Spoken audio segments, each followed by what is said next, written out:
ದಿನಾಂಕ 29/7/2026 ಆಷಾಢ ಮಾಸ ಬುಧವಾರ ದಿವಸ ಶ್ರೀ ಮಾತಾ ಮಾಣಿಕೇಶ್ವರಿ ಮಾತಾಜಿಯವರ 93ನೇ ಜನ್ಮದಿನೋತ್ಸವವನ್ನು ಶ್ರೀ ಮಾತಾ ಮಾಣಿಕೇಶ್ವರಿ ಆಶ್ರಮದಲ್ಲಿ ಜರುಗುವುದು. ಆ ದಿನ ಅನೇಕ ಧಾರ್ಮಿಕ ಕಾರ್ಯಕ್ರಮಗಳು, ಮಹಾರುದ್ರಾಭಿಷೇಕ ಮತ್ತು ಪಾದಪೂಜೆ, ರಥೋತ್ಸವ ಈ ಕಾರ್ಯಕ್ರಮ ಜರುಗುತ್ತಿದ್ದು, ಈ ಒಂದು ಕಾರ್ಯಕ್ರಮಕ್ಕೆ ಪ್ರತಿ ವರ್ಷದಿಂದ ಮಹಾರಾಷ್ಟ್ರ, ಆಂಧ್ರ ಮತ್ತು ಕರ್ನಾಟಕದ ಅನೇಕ ಕಡೆಗಳಿಂದ ಲಕ್ಷಾಂತರ ಭಕ್ತರು ಆಗಮಿಸುತ್ತಿದ್ದು, ಬಂದಂಥ ಭಕ್ತರಿಗೆ ಅನ್ನದಾಸೋಹ, ನೀರಿನ ವ್ಯವಸ್ಥೆ ಮತ್ತು ಬಸ್ಸಿನ ಸೌಕರ್ಯಗಳನ್ನು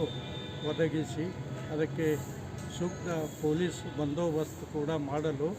ಮಾನ್ಯ SP ಸಾಹೇಬರಿಗೆ ವಿನಂತಿಸಿಕೊಂಡಿದ್ದು, ಅದರಂತೆ ಈ ಕಾರ್ಯಕ್ರಮ ಜರುಗುತ್ತಿದ್ದು, ಈ ಒಂದು ಕ್ಷೇತ್ರ ಈಗಾಗಲೇ ಒಂದು 3 ಕೋಟಿ ಖರ್ಚಿನಲ್ಲಿ ಕೋಟಿಲಿಂಗ ಪ್ರತಿಷ್ಠಾಪನೆ ನಡೆಯುತ್ತಿದ್ದು, ಹೊಸದಾಗಿ ಒಂದು ಸಾವಿರಾರು ಜನರಿಗೆ ಊಟದ ವ್ಯವಸ್ಥೆ ಮಾಡಲು ಹೊಸ ಒಂದು ಅನ್ನದಾಸೋಹ ಕೂಡ ಏರ್ಪಡಿಸಿದ್ದು ಮತ್ತು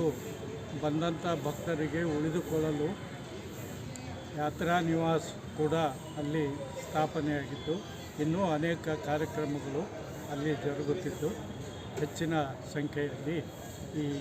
ಮಾತಾಜಿಯವರ ಆಶ್ರಮಕ್ಕೆ ತಾವೆಲ್ಲ ಆಗಮಿಸಿ ಮಾತಾಜಿಯವರ ಒಂದು ಕೃಪೆಗೆ ಪಾತ್ರರಾಗಬೇಕೆಂದು ಕೇಳಿಕೊಳ್ಳಿ.